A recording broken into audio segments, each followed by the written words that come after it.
Senior to me, let me tell you. You look like a good senior, but I don't feel like a senior. Does anybody feel like a senior? I don't feel. I feel better now. I think I'm sharper and better now than I was 25, 30 years ago. You know, I do, I swear. I'll let you know when I don't. In fact, you'll probably know before me. All you have to do is watch. Donald Trump held a rally in Michigan today, and it went exactly as you would expect. Donald Trump was complaining about his own grievance. He was yelling. He was whining. But then he directed his anger at the crowd. Yes, Donald Trump switched up from yelling at VP Harris or threatening Liz Cheney and decided to direct his anger out into the crowd. And what was a really weird moment, one that we don't usually see from Donald Trump, but we are going to get into all of that. But before we do, if I could quickly ask you to leave a like on this video, and if you haven't already and want to support our channel, to hit that subscribe button.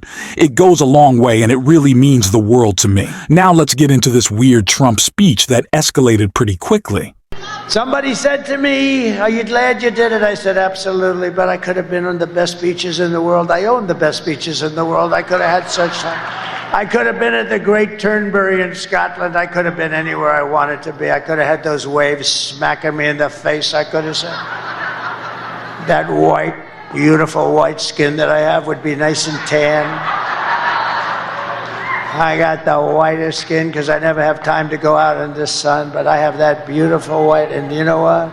It could have been beautiful tan." First of all, interesting for Donald Trump to admit that he does have incredibly pale skin. And the only reason that he appears tan is that he cakes up orange makeup all over his face, which we have seen get really, really gross lately. Just the other day, Donald Trump was wearing an orange vest, and the color of his face matched the color of his vest. He looked like a traffic cone out there, but he continues to say this bit where, "I gave up such a great life for you." No, you didn't. You were going broke. That's why you ran for president. The only reason you're running for president again is to stay out of prison and to try to attack our democracy, which Donald Trump is trying to do clearly in this clip right here. Now or never. If we don't do it, it's never going to happen again. You know, there are those that say that if we don't win this election, you may never have another election in this country again. That's a possibility with these radical left lunatics that we're dealing with.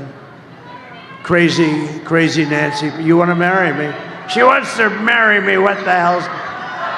The projection from Trump here is just astounding. When has VP Harris ever indicated that she doesn't want to hold elections again if she were to be elected President Donald? We are running against you on the message that you are a threat to democracy because you already tried to overturn an election and you're trying to SEU doubt about the results of this upcoming one, already saying that it's rigged.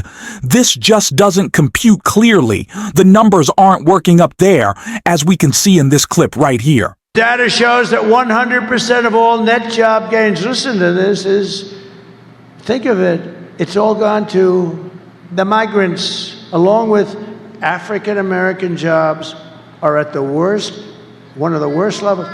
They're all going to migrants.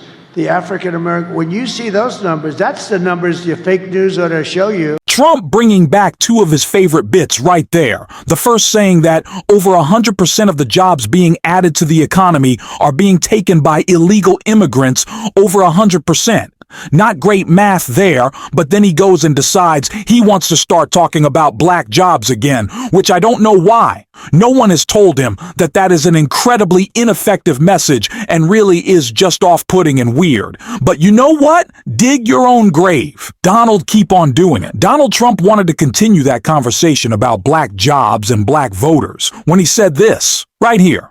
With the exception of who? Abraham Lincoln, I did more as president for the black population than any other president in the history of our country. Why does he do this? Why it's just so weird? You've done more than any president, except for Lincoln. I don't even know how that could be anywhere remotely close to the truth, but of course, that's not what Donald Trump cares about. He cares about lying, fear-mongering, and of course, praising himself. But he separated from praising himself for just a little bit to praise one of his friends who should scare us all on this clip right here. It's about some proper cost cutting. You know who we're going to use for that? Elon. He thinks he can find $2 trillion, only Elon. Anybody that can have that rocket come down the way it came down, that sucker. Right? How about that? How cool was that? He's the only one that can do it. The idea of both Donald Trump and Elon Musk overseeing the federal budget should terrify us all, two guys who just want GI tax cuts for themselves and their rich friends. And we have seen what Elon Musk did with Twitter, how that worked, or I guess I should say did not work. And that should be a scary reminder to us all about what he would do to our government. And it's not just that Donald Trump wants to cut costs within the government, but he seems to not want to pay a certain employee who was at the rally today. Let's take a look. Thank you, backstage. These mic guys, I'm telling you, I'm having a lot of problems with mics lately. I'm not happy. Get yourself a new contractor, please. And don't pay the bill for this contractor. And then they'll write a story, Trump doesn't pay bills. I pay bills.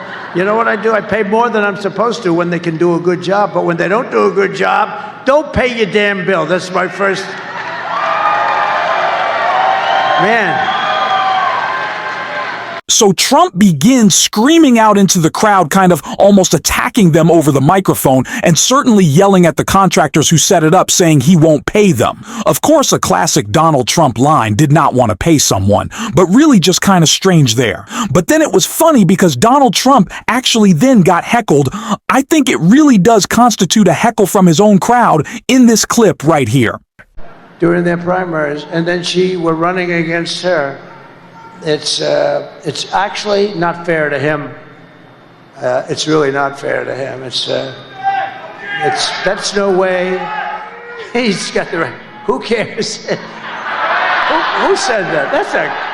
So Donald Trump, for some reason, still focused on the past, as he always did. He's complaining about President Biden, saying that he was thrown out of office in a coup, not true. And someone shouts from the crowd, "Who cares?"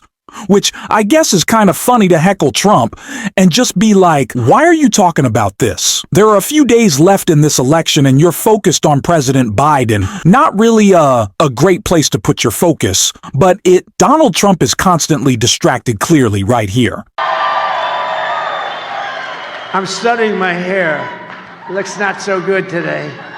It's not a good hair day, but who cares? Not a good hair day for me. I don't want to look. How is this campaign even happening? I don't know. The contrast between these two candidates could not be clear. Donald Trump is focused on himself and his hair, and VP Harris is focused on strengthening union labor, like she was talking about in this clip right here. He intends to launch a full-on attack on unions and the freedom to organize. He will ban public sector unions. I know we've got AFSCME here, right? He will roll back workplace safety protections. He will make it easier for companies to deny overtime pay for workers. Talk about trying to take us back. And he will appoint a union buster to run the Department of Labor.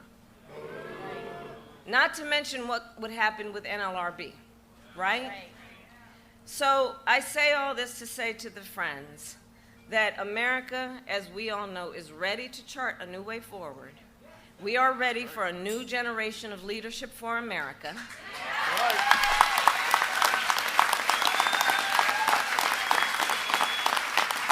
And especially the leadership that together we all offer, that is optimistic about what we can achieve when we are working together. There's a certain spirit of how we think about all this that directly relates to whether as we move forward we will be stronger or not. And here's the thing that we all know. We're not going back. We are not going back. We're not going back. We're not going back. We're not going back. We're not going back. We are not. Speaking of those who want to attack labor, Elon Musk, as we brought up earlier, shows the perfect example of the scary extremist that Donald Trump wants in his administration. But it's not just Elon. He wants RFK Jr. as well. Take a look at what he had to say here.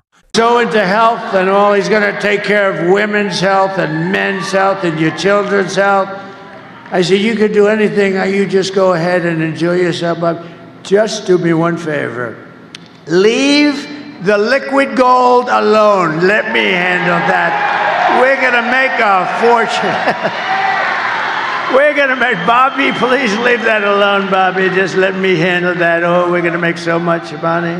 But Trump, RFK Jr., Elon Musk, Laura Lomer, Matt, G. Marjorie, Taylor Greene. That is what a second Trump administration is going to look like that terrifies all. It's not just about Donald Trump wanting to be a dictator on day one. It's about the people he wants to empower.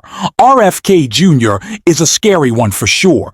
And that's why Tim Walsh called him out right here. Yesterday, Donald Trump said that he would put RFK Jr. in charge of women's health. Now, the other night, this might make you feel better, I guess, Donald Trump said that if you're a woman, he will be your protector. And then he added, I'm going to do it whether the women like it or not, which is pretty much how he's lived his whole life on everything he's done. Well, we're seeing what he's done. Women are showing up at emergency rooms and being denied care. They're having miscarriages in parking lots. And you know what else they're going to do, though? Those women are going to show up. They're going to vote Tuesday, whether he likes it or not. Whether he likes it or not.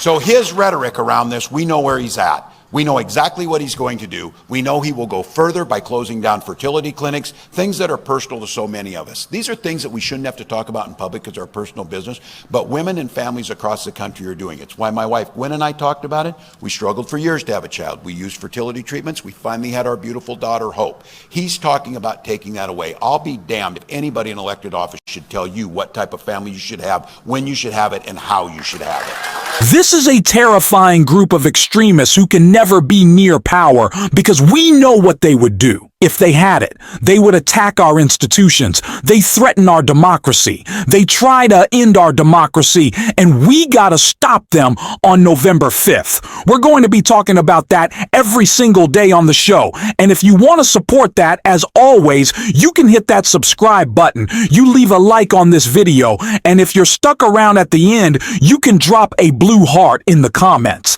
And until next time, I'll see you soon.